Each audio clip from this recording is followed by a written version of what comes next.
Robots यानी कि artificial intelligence का इस्तेमाल इतना ज्यादा हो गया है कि हमें ये अब डर लगने लगा है कि कहीं रोबोट्स मानव जाति को नुकसान नहीं पहुंचा दें।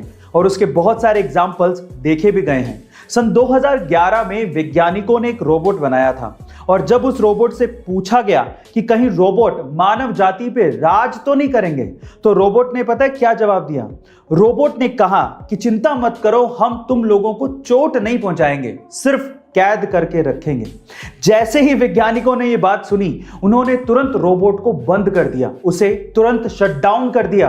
गाइस, क्या आपको भी ये लगता है कि रोबोट हमारे लिए खतरा हो सकते हैं? कमेंट सेक्शन में जरूर लिखिएगा। अगर कोई आपके साइकिल या फिर बाइक या कार के टायर की हवा निकाल दे या फिर उसे पंक्चर कर दे, तो क्या उसे सजा हो सकती है? देखिए गाइस, अगर कोई अनइंटेंशनली ये काम कर रहा है तब तो अलग बात है, लेकिन अगर आपको ये महसूस हो रहा है कि कोई आपको नुकसान पहुंचाने के मकसद से आपको या आपकी प्रॉपर्टी को हार्म कर रहा है, तो आईपीसी की धारा 425 और 426 के तहत ये एक दंडनीय अपराध है और उसे सजा भी हो सकती है। और उसमें आपके व्हीकल के टायर को पंक्चर करना या उसकी हवा निकालना भी शामिल है।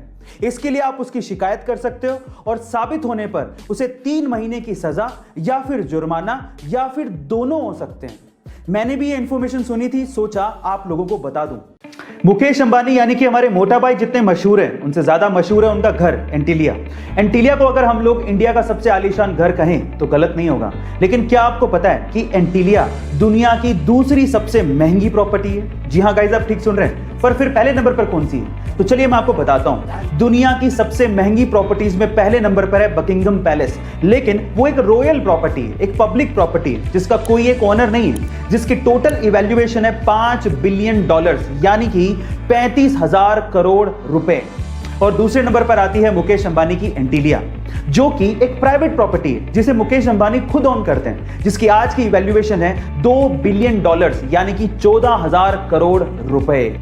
हमारे मोटा भाई ने इंडिया का दुनिया में इतना नाम किया है, उसके लिए एक हार्ट तो बनता है। टोक्यो ओलंपिक में दिए जाने वाले gold, silver and bronze medals भी कुछ खास तरीके से बनाए गए हैं। कैसे, मैं आपको बताता हूं। एक्चुअली इसके लिए 2017 से ही एक कैंपेन चलाया गया, जिसमें वहां के लोगों को यह रिक्वेस्ट की गई कि अगर आपके पास पुराने इलेक्ट्रॉनिक गैजेट्स जैसे कि लैपटॉप, स्मार्टफोन्स हैं, तो आप उन्हें डोनेट कर दीजिए। लोगों ने इसमें बढ़ चढ़ के हिस्सा लिया, जिससे 78,000 टन यानी कि लगभग 63 लाख से भी ज्यादा लैपटॉप्स एंड स्मार्टफोन्स इकट्ठे किए गए।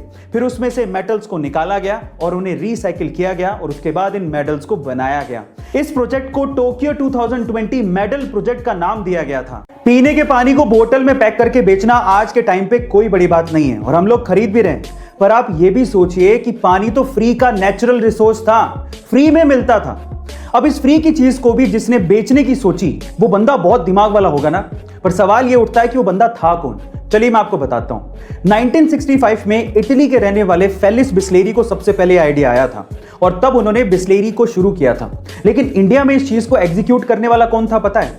इंडिया में इस चीज को एग्जीक्यूट किया था पार्ले के फाउंडर रमेश चौहान ने, जिन्होंने बिस्लेरी को 4 लाख रुपयों में तब खरीदा था। और आज के टाइम पे पार्ले बिस्लेरी का ईयरली टर्नओवर $200 मिलियन से भी ज्यादा है। गाइस, आइडिया इज एवरीथिंग, जो आपकी किस्मत बदल सकता है। तो आइडिया सोचो। ऐसे अमेजिंग वीडियोस के लिए शेयर, सब्सक्राइब एंड लाइक। मिलता है अगली वीडियो में।